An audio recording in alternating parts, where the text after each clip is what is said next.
আলু, সোয়াবিন, বড়ি, বাদাম, মুগ ডাল, মুসুরি ডাল, বিউলি ডাল, কাবলি ছোলা, চীনা বাদাম, চীনা মটর, আর কিছু মনে আসছে না, ভাজা বাদাম। আর অ্যাকচুয়ালি কালকে খাতায় লিখে আনতে হবে, এত কিছু মনে থাকে না, সব বাড়ির ওয়াইফ করে দেয় তো।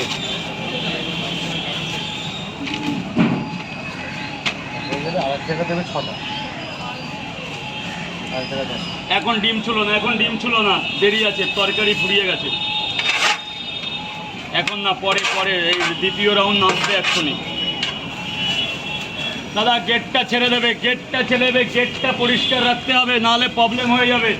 বারবার না ফোকাসটা গেটের দিকে রাখবে, গেটের দিকে, যে গেটটা পুরো ক্লিয়ার। গেটটা নিয়ে অনেক দূর পর্যন্ত অবজেকশন চলে গেছে বড় জায়গায়। পুরো পরিষ্কার। রাজুদার হচ্ছে পরোটার দোকান, এদিকে চলে আসবে, এদিকে একদম পুরো ক্লিয়ার করা আছে। এখানে দাঁড়িয়ে থাক, এখানে দাঁড়া, চুপ করে দাঁড়া। আর এক জায়গায় 6টা, 1 2 3 4 একদম পুরো 5 6, এক জায়গায় 6টা গন্ডগোল। আজকেরও একদম হসপিটাল অথরাইজের জায়গা তো পাবলিক যেভাবে গেটটাকে জাম করে রাখে, পাবলিক গেলে তারা অবজেকশন করেছে। বেচা কেনা করতে কোনো প্রবলেম নেই, আরেক জায়গায় 10টা, কিন্তু গেটটা খুলে রাখতে হবে, যেহেতু এটা তো পাবলিক গেট। কত অসুস্থ পেশেন্ট, এগুলো তো সাধারণ মানুষেরই বুঝতে হবে। এবার এখান থেকে যদি আমাকে তাড়িয়ে দেয়, না খেতে পেয়ে মরে যাবো, তখন কার বাড়িতে যাবো?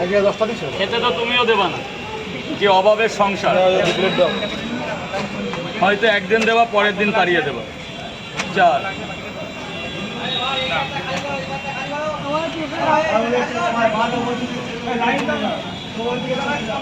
10টার সাথে একটা বেশি আছে।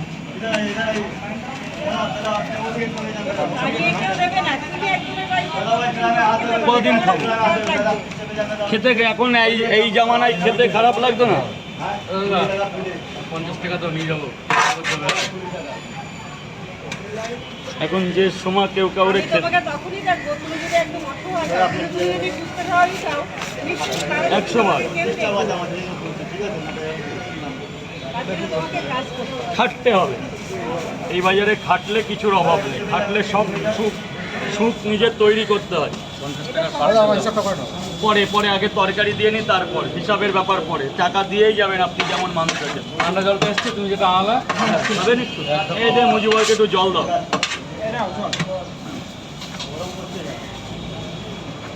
10টার তরকারি কম পড়ে যাবে, দাঁড়ান আর একটু দিই। আমার কম পড়ে পড়ুক, আপনি যেন বাড়ি গিয়ে হাসি মুখে খেতে পারেন। গেটটা ছেড়ে দেবে, গেটটা ছেড়ে। ভাই এদিকে যায়, এদিকে এসে দাঁড়া, এদিকে আয়, এদিকে চলে আসো, এদিকটা চলে আসো।